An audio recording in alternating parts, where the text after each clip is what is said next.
नमस्कार, आपने देखना शुरू कर दिया है द एंगल और मैं हूं आपके साथ छवि अवस्थी। दोस्तों, राजस्थान में अभी मानसून नहीं आया है, लेकिन मानसून आने से पहले ही बयानों की बारिश तेज हो गई है। ये बयान आ रहे हैं लगातार मंत्रिमंडल विस्तार को लेकर। मंत्रिमंडल विस्तार को लेकर लंबे समय से कयास लगाए जा रहे थे और अब कहा जा रहा है कि जल्द ही ये हो सकता है, जिसको लेकर सचिन पायलट गुट अब मुखर हो गया है। पायलट गुट के विधायकों की तरफ से अलग अलग तरह के बयान आ रहे हैं।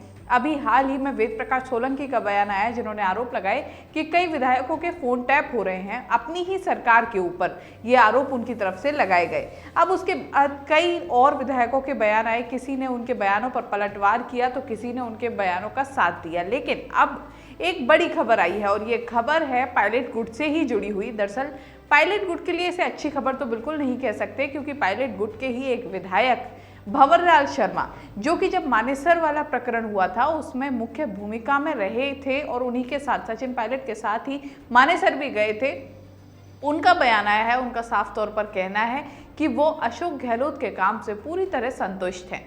साफ तौर पर पलड़ा झाड़ लिया है भंवरलाल शर्मा ने। भंवरलाल शर्मा ने इस दौरान कई बयान दिए और सबसे बड़ा बयान उनका यही था। और इसी के साथ उन्होंने एक बात और कही उस कमेटी को लेकर, जो कि सचिन पायलट की मांगों के लिए बनाई गई है, जिसमें अजय माकन भी शामिल है। और लंबे समय से सचिन पायलट की तरफ से बयान आए हैं कि उन्हें भरोसा है और उनकी जो कमेटी बनाई गई है वो जल्द ही निर्णय ले।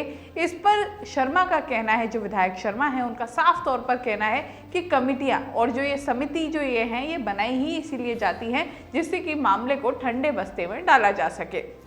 साफ तौर पर उनका कहना है कि जो लगातार सचिन पायलट गुट की तरफ से मांगे की जा रही हैं उनका कोई भी औचित्य नहीं है और उनको धरातल पर लाना संभव नहीं है। इस तरह की बयानबाजी आज हुई है। बड़ा बयान माना जा रहा है, क्योंकि सचिन पायलट गुट के लिए ये बड़ा बयान माना जा रहा है, क्योंकि जिस एकता के दम पर कोशिश की गई थी एक बार सरकार गिराने की, अब वो एकता कहीं भी दूर दूर तक नजर नहीं आ रही है। इसी दौरान एक और बयान दिया गया भंवरलाल शर्मा के द्वारा। उन्होंने ये भी कहा कि अब जिस तरह की ये दूसरी सियासी लहर आई है, जब उनसे पूछा कि ये दूसरी जो सियासी लहर आई है इससे कितना नुकसान पहुंचेगा राजस्थान में सरकार को, तो उनका साफ तौर पर कहना था कि ये जो दूसरी सियासी लहर आई है जल्द ही ठंडी पड़ने वाली है। साफ तौर पर सचिन पायलट को नसीहत भी दी और ये भी कहा, उनकी तरफ से जिस तरह से बयानबाजी हुई उससे एक बात साफ है, क्योंकि वरिष्ठ नेता हैं, उन्होंने भी जिस तरह कहा कि मैंने कई बार काफ़ी साल हो चुके हैं मुझे राजनीति में, कई बार विरोध भी देखा है और कई बार सरकारों में इस तरह की बगावत भी देखी है। तो अब जो माहौल है उसके बाद एक बात तो साफ है कि जल्द ही ये मामला ठंडा पड़ने वाला है। अब ऐसे में पायलट गुट के ही एक विधायक की तरफ से इस तरह का जो ये बयान आया है, पहले हालांकि जब भंवरलाल शर्मा सचिन पायलट गुट में थे, लेकिन जब स्थिति अशोक गहलोत के नियंत्रण में आ गई, मुख्यमंत्री अशोक गहलोत ने पूरी कमान संभाल ली थी और मानेसर वाली घटना पूरी तरह से फ्लॉप हो चुकी थी, उसके बाद भंवरलाल शर्मा ही पहले विधायक थे जो सबसे पहले मुख्यमंत्री अशोक गहलोत के पास उनके आवास पर पहुंचे थे। तो ऐसे में अब भंवरलाल शर्मा की तरफ से जो ये बयान आया है, साफ तौर पर एक बात तो साफ है कि आने वाले समय में पायलट गुट के लिए मुसीबत बढ़ने वाली है। जिस तरह से बगावत करने की कोशिश हो रही है, जिस तरह से माहौल बनाने की कोशिश हो रही है, कहीं ना कहीं इस बार उल्टा पड़ता नजर आ रहा है। इस बार सचिन पायलट के लिए इतना आसान रास्ता नहीं होने वाला है जैसे पहले कोशिश की गई थी, क्योंकि कहीं ना कहीं एक कह सकते हैं कि क्योंकि मुख्यमंत्री अशोक गहलोत को भी एक बड़ा रणनीतिकार माना जाता है, एक अच्छा पॉलिटिशियन माना जाता है, उनकी रणनीति बहुत ही सोची समझी मानी जाती है और इसीलिए शायद उन्हें जादूगर भी कहा जाता है राजनीति का।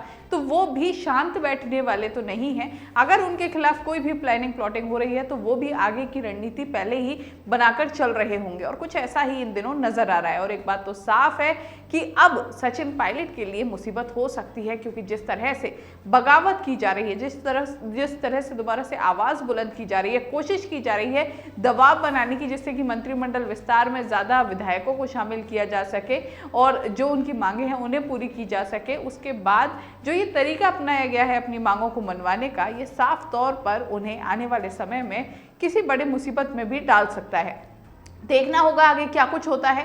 कौन कौन से, क्योंकि लगातार चल रहा है कि सचिन पायलट गुट की तरफ से ये बयान आया या फिर अशोक गहलोत की तरफ से ये बयान आया, अशोक गहलोत गुट की तरफ से ये बयान आया। लेकिन अब देखना होगा कि जो सचिन पायलट गुट की तरफ से उन्हीं के खिलाफ बयान आ रहे हैं, अब उसका क्या निकलता है तोड़, और इसके बाद क्या कुछ आगे की रणनीति रहने वाली है सचिन पायलट की, और क्या कुछ आगे अब होने वाला है राजस्थान की राजनीति में। लेकिन आप देखते रहिए द एंगल, आपको ऐसे ही मिलती रहेंगी हर खबर, और चैनल को सब्सक्राइब करना ना भूलें। अगर वीडियो पसंद आया है तो लाइक ज़रूर करें। नमस्कार।